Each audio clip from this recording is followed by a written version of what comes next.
Hello all. ఇన్‌స్టాగ్రామ్‌లో full viral అవుతున్న ఒక రెసిపీ అయితే నాకు కనిపించింది. ఆ రెసిపీ చూడంగానే కంపల్సరీ ట్రై చేయాలి ఈ రెసిపీ.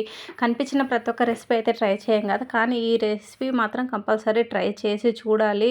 అట్లాగో మనకిప్పుడు సమ్మర్ సీజన్ కాబట్టి మ్యాంగోస్ వస్తాయి. మ్యాంగోస్ వచ్చినప్పుడు ఈ ఈ రెసిపీ అయితే మ్యాంగో తోటే ఉంది కాబట్టి కంపల్సరీ ట్రై చేయాలనిపించింది. ట్రై చేసి ఎంత వచ్చిందో, చాలా అంటే చాలా బాగుంది. తప్పకుండా మీరందరూ కూడా తప్పకుండా ట్రై చేయండి.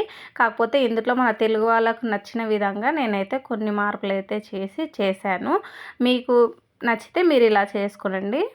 దీంట్లో అందరూ కంపల్సరీగా ఒక మ్యాంగో అయితే ఏశారు. తర్వాత టమాటో కూడా ఒకటే టమాటో ఏశారు. ఒక్క టమాటో వేయకుండా నేనైతే 4, 5 టమాటోస్ అయితే ఏశాను. దాని తర్వాత పచ్చిమిరపకాయలు కూడా వాళ్ళు ఒక్క మిరపకాయ, 2 మిరపకాయలు వేశారు. కానీ మామిడికాయ పుల్లగా ఉంటది కదా!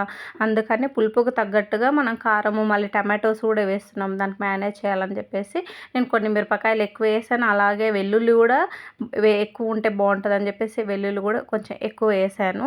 ఇవి ఒక సైడ్ లో ఫ్లేమ్ పెట్టుకొని మంచిగా ఫ్రై చేసుకోవాలి. ఒక సైడ్ ఫ్రై అయిపోయిన తర్వాత మళ్ళీ వాటిని తిప్పేసి మళ్ళీ ఒక 10 మినిట్స్ అలా ఫ్రై చేసుకున్నాను.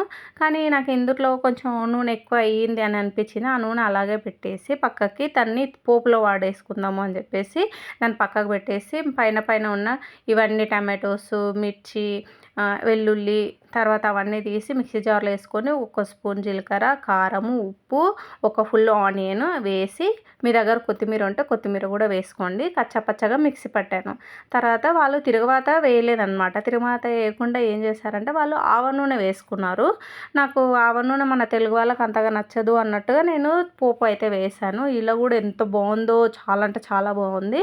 మీరు కూడా తప్పకుండా ట్రై చేయండి. ట్రై చేసి ఎలా వచ్చిందో చెప్పండి.